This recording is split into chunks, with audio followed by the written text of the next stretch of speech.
Next person signed up to speak is Gerald Griggs, NAACP attorney.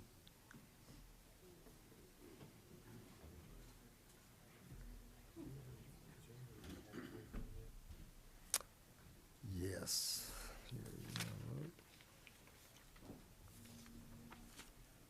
Good afternoon, Chairman. Good afternoon, members.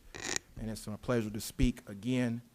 And I just want to echo the sentiments of Mr. Hunter and the gentleman who unfortunately lost his son's life.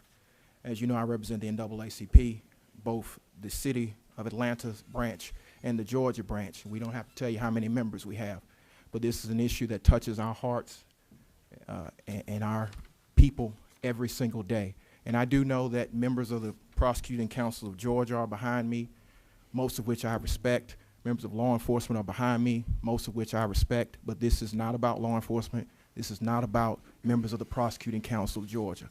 This is about the citizens of Georgia that are being disproportionately killed with no accountability for law enforcement. Now, previously when I spoke before you, I asked you to vote this bill down. I know now that there's enough votes for this bill to pass.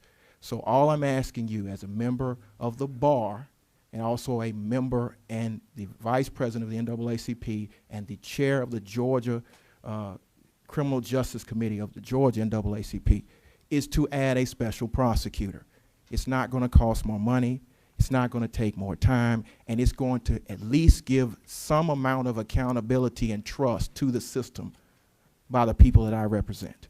So I'm asking you to do that, because just like Mr. Hunter said, we're not going to stop pushing on this issue. We're still going to be on this issue, but we need something that puts us in a better place than we were before. Now, again, I still think there are a lot of needs in this particular bill that need to be addressed. One, I don't believe a law enforcement officer hasn't any placed in a grand jury.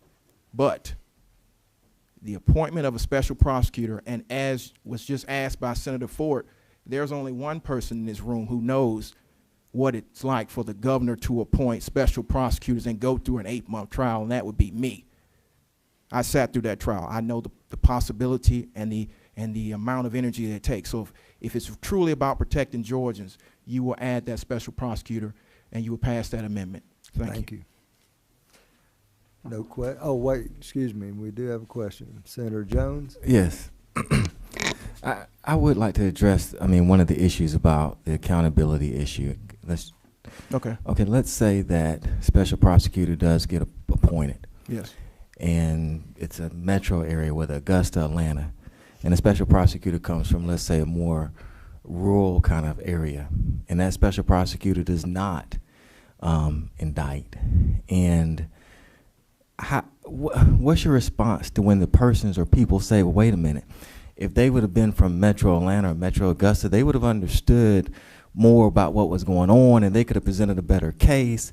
How do you kind of address that issue that the accountability may be lost because the special prosecutor won't be from that particular area, and that plays a role into how things are done? That's true, and as I said, this bill, like I said before, it doesn't go far enough.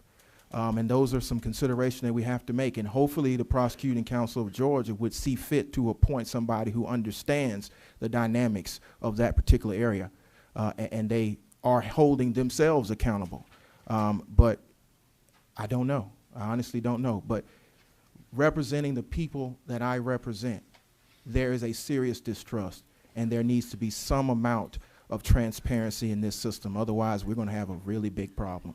So I don't really know how to address that particular portion. That'd be something I think the Prosecuting Council of Georgia could better address, but we need to do something and do something immediately. All right, we have another question. Senator Ford. Attorney Griggs, Yes. Isn't it true that while we pursue perfection, Yes, perfection is not achievable? that is true. Isn't it true that a special prosecutor is not a perfect solution, No, but that it may be more likely, maybe a little bit more likely, but more likely that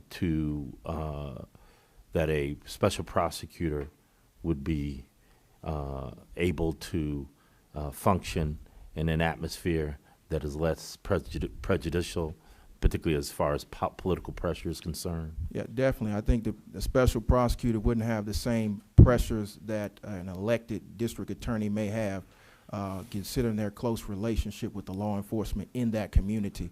So I think it takes away the appearance of impropriety. Now, I know as members of the bar, they would not do anything intentionally to violate their oath. But I think when political pressure is brought to bear, and their close relationship with law enforcement, I think it's necessary to have a special prosecutor at the least. Thank you. Thank you. That's all we have. Questions? Next, Danny Porter and Brian Fortner.